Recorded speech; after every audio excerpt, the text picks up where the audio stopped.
Theodore Roosevelt High School, located in Boyle Heights, California, presents to you the 2017 Rough Riders football team.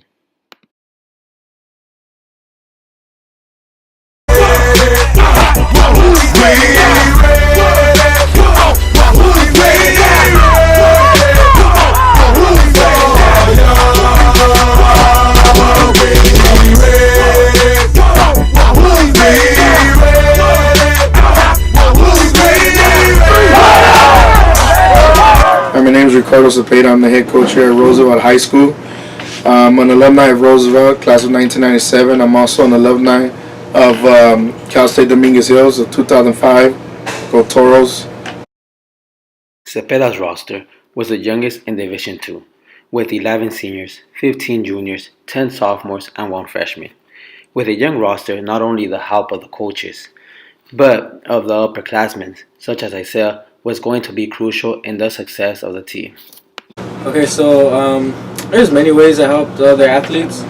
I try to help them with their lifting, help correct their format and the way they not their format but their form and the way they lift, and just helping them on the field, telling them, giving them pointers on what they're doing and how they can do it better, giving on what the experience that I have and the help that I've received from other coaches.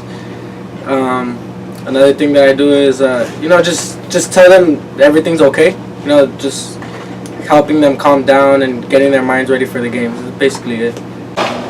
I think for us, our initial objectives have been the same as last year, and that's to create a culture of having great attitude and giving great effort and being committed.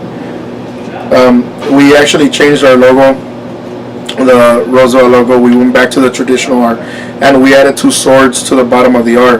And the whole reason to add the 2 swords, one, it was used by the ROTC program here at Roosevelt back in, I want to say, the 70s and 80s, which was really huge. But also, the Rough Riders back with Teddy Roosevelt, they actually carry swords. They wore swords as part of their regalia, and we added that to our decals on our helmet because one of the things we talk about is control what you control. Don't focus on the other team. Don't focus on things we have no control over. Just focus on what you control. And one of the things that we will always have fully control over is our attitude and our effort, which is why we have the 2 swords. We'd like to say we go into every battle, into every game, into every practice, holding those 2 swords, and those represent our attitude and our effort. We're in full control of those, and if we learn to use those the right way, they're always going to be there for us, and they're always going to help us be successful. I think the kids really bought in. One of the things we wanted to do is have the kids buy into being developed as an athlete as opposed to a football player. Me and the coaches think that it's easier. Football is the easy part of the sport. What's hard is developing an athlete. And I think we took the time this year to develop an athlete. The kids bought into believing that they were becoming more athletic. So by the time we got onto the field and started teaching and coaching all the football fundamentals and everything that needed to be done, they were able to do it better.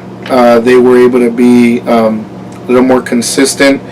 They were able to improve. They saw the improvements happen a lot faster, and I think that was because they took time in developing themselves as athletes.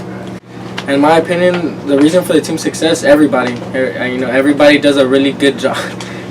Everyone does a really good job on the team, and everybody does their part. The part that I really feel is a really big part of our game is our O-line. I really love those guys. Those guys have been blocking for me. This is the 2nd year we're together, and I love those guys. Those guys do a lot for me, and I feel like they're a big reason of our success. Well, the chemistry between the players. We played for 2 years so far together. Just to give you a little background of being here, Roosevelt has not made the playoffs in the past 3 years. They've had what's been considered a losing season for the past 3 years. And we started off the season 4-0. And the kids really bought in, like I said earlier in the summer, they really bought in to what we talked about and developing as athletes and being well disciplined and practicing and giving, working out with great attitude and great effort. And the kids were committed. And when they bought in, when we started 4-0, one of the things that we didn't talk about that now I look back and I wish we would have dealt with a little more is how to handle success. And I don't think we did a good job of teaching the kids how to handle success. And we became very successful very, very fast. And when that happens, that attracts a lot of attention from a lot of people that really do not need to be around the program. Everybody loves a winner, and that's all good and great.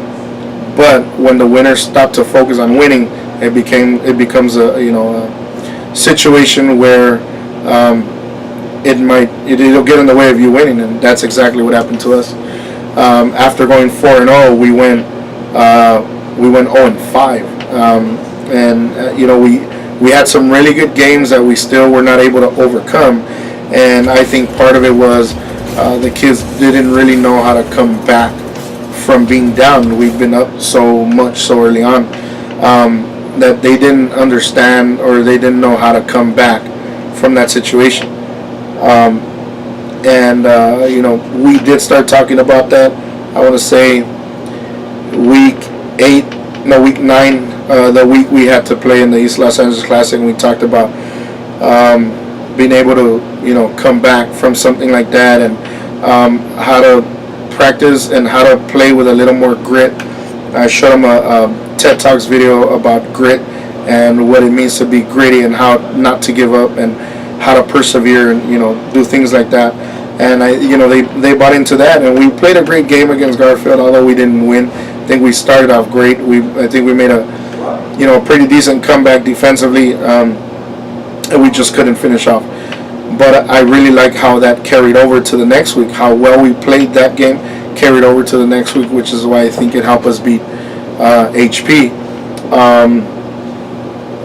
So I think having to go 0-5 and being able to come back from being 0-5 and win against have a win against HP, having us get into the playoffs and beat a really tough Washington team, I think we were able to come through with that, come out of that maybe a little better than what other people expected. The 4-0 start, as Coach Cepero mentioned, Roosevelt was among the top 10 in LA.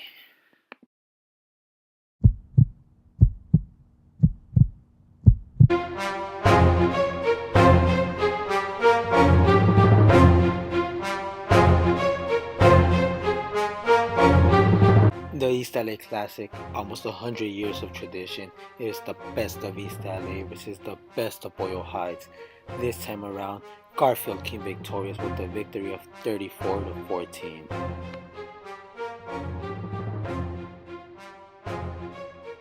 After the defeat in the LA Classic, Roosevelt had two jobs. One, defeat that mental ghost that has been beating them down mentally, and two, defeat HP.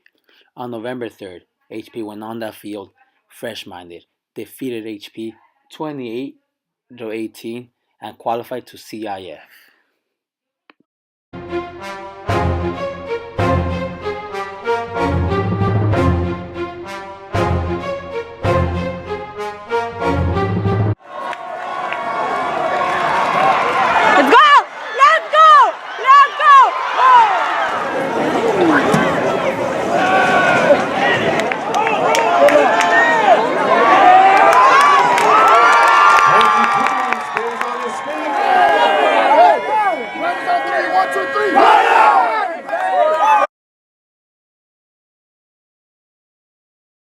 We have a second round playoff against HP, and we try to prepare the same. That way we know, it's just we try to prepare the same for every game, because every game is just another game. But we know what's at stake, and we know that we need to come out and we need to play. So we come out. I feel like we've come out with a lot more energy these past 2 weeks, this week and last week. And we just got to come out with that same energy, same intensity, and we got to just come out and play. It was the end of a season, but surely it is not the end of an era.